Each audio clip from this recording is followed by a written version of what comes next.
ఏమేమి వేసావు రమ్య? మామిడికాయ ముక్కలు ఫస్ట్ చిన్న చిన్న ముక్కలు కట్ చేసుకొని అందులో జీలకర్ర మెంతులు ఆవాలు పొడి చేసుకొని వేయించుకొని పొడి చేసుకొని వేసుకున్నాను.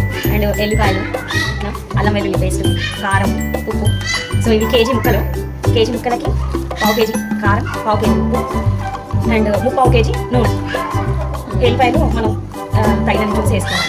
సో పసుపు 2 టీ స్పూన్స్ అంతే. అవన్నీ వేసి కలిపి నూనె మాత్రం వేడి చేసి అందులో కొన్ని జీలకర్ర ఆవాలు మెంతులు వేసి వేడి చేసుకొని పక్కన గోరువెచ్చగా అయ్యే వరకు చల్లార్చుకొని రెడీ. అన్నంలో కలిపాక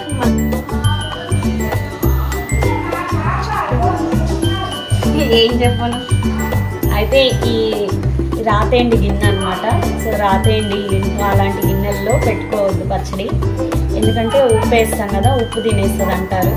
సో అందుకనే స్టీల్ దాంట్లో పెట్టుకుంటున్నాను. రేపు కానీ 3వ రోజు కదిలిస్తాం కదా, అప్పుడు నేను డబ్బాలోకి ఎత్తుకుంటాను. సో అప్పటి వరకు స్టీల్ గిన్నెలో పెట్టేస్తాను.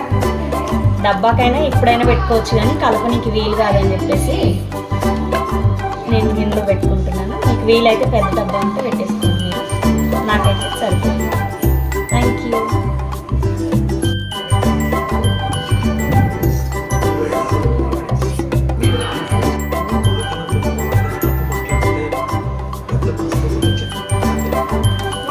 ఏరా పెట్టుకో ఫస్ట్.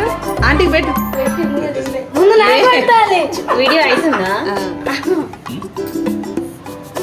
టేస్ట్ చేయండి, చాలా బాగుంటుంది అసలు.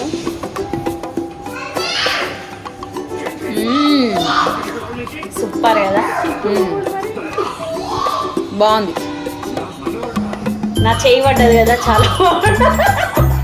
రండి ఆంటీ, కష్టపడి ఎల్లిపాయలు కిల్లి మామిడికాయలు ముక్కలు కొట్టి దగ్గర పెట్టండి. చెయ్యి క్రెడిట్ మొత్తం ఆంటీదే. ఎంతమంది అయ్యారు? 3 4. మీ మనోరాల్ని తీసుకురండి, 5 అవుతాం. ఇది మీకు, ఇది మీ అందరికి ఒక ముద్ద. సో ఇది నాకు, అట్లా 5 అయినాం. బాయ్.